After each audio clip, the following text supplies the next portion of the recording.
The Biden administration is struggling to house thousands of immigrant children at the U.S. Mexico border. Border Patrol was holding more than 4,200 unaccompanied minors as of yesterday morning. Weijia Jiang is following this story for us from the White House and is joining us. So Weijia, we're hearing that the president is now sending FEMA to help address the situation. What can you tell us about that?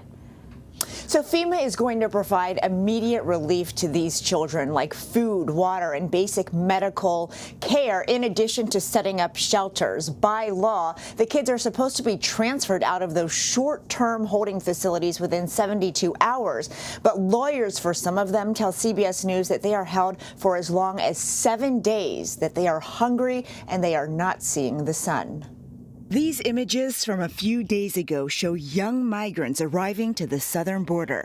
Because of a lack of space at long-term shelters, due in part to COVID restrictions, thousands are being held in short-term facilities, according to government records reviewed by CBS News.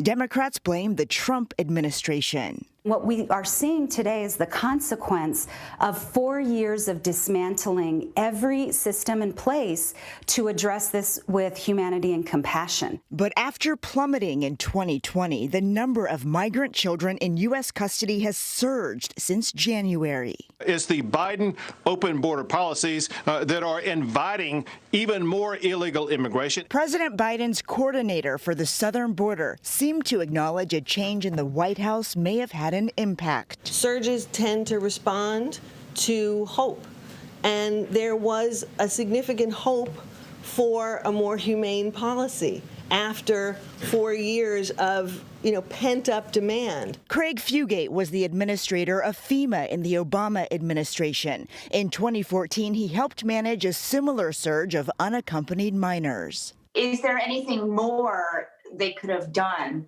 to be better prepared to handle the surge? It was going to be one of the challenges we knew early on. What are the numbers? What's the intel look like?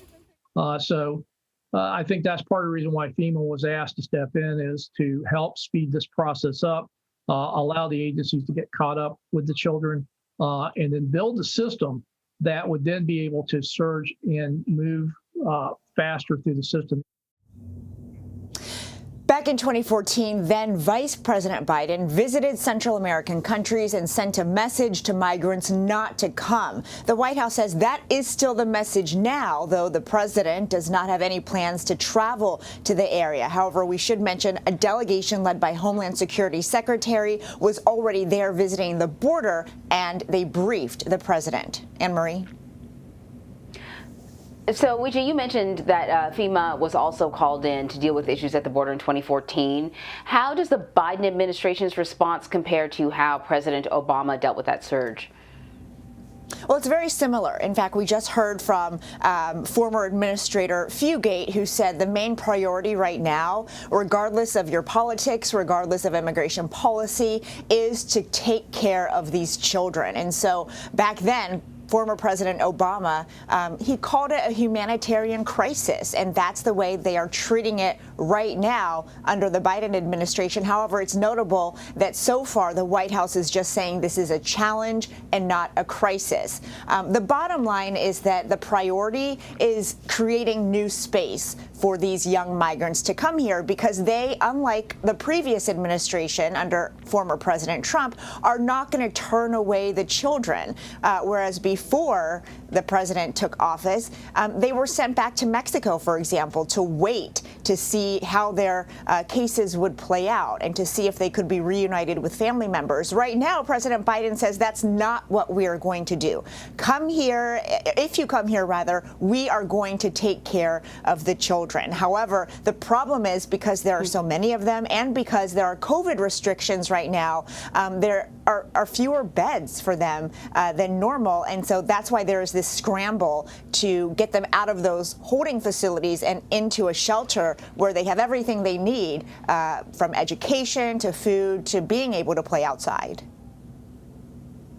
Of course, Republicans have been critical of how the Biden administration is handling this whole thing, including Republican Governor Greg Abbott of Texas. We know that some GOP members are headed to the border. Why is this issue important to Republicans? Well, it has always been such a critical issue for both parties. And that's exactly why there's not much space or room to negotiate, and why for many administrations now there has not been a comprehensive immigration reform package that was passed. In fact, that was one of Trump's biggest promises, that he would reform the system, which he did not. Instead, he used executive orders to implement some of his policies. And now President Biden wants to try again. He has already introduced a bill up on Capitol Hill that would really pave the way for millions and millions of undocumented people here in the U.S. To find a path to citizenship. And this is just another example of the stark differences between not only the presidents but the parties in the approach in how people should be treated once they do come to the border. And this is a big issue in America too, which is exactly why lawmakers realize that, and you know, that's why there is so much ongoing tension about exactly how to fix the system.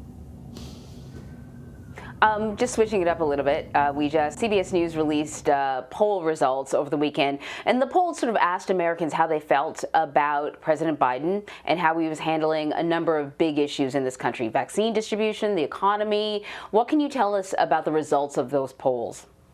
Well, overall, it seems like the majority of Americans feel good about President Biden's performance, and they are hopeful that things are about to get much better. In fact, you know, the election, I remember talking to you a lot about it, was, whether you like it or not, a referendum on the coronavirus and the handling. And people were choosing in large part who they wanted to get them through this crisis. And so far we know that the president's handling of the outbreak has a 67% approval rating. 67% of people say that he's doing a good job. And 60% of people say his handling of the economy is going well in addition to that. And his overall job rating shows that 62% of people approve of the job that President Biden is doing. And so these are very strong, very good numbers. And the poll also delve into sort of, you know, whether people were optimistic, whether they thought things were turning a corner because the vaccines were more readily available. And so, you know, if you look through the entire list, it does seem like people finally feel like, you know, there's something to look forward to, because there is a change that they can feel. You know, that feeling of optimism makes such a difference when you're talking about the economy. Do people feel confident and comfortable enough spending their money, maybe buying a new refrigerator? If they feel uncertain about the future, they're not going to want to do that. And so you can hand out as many stimulus checks as you want. People won't spend that money. Really interesting results. Weijia, thank you. Sure.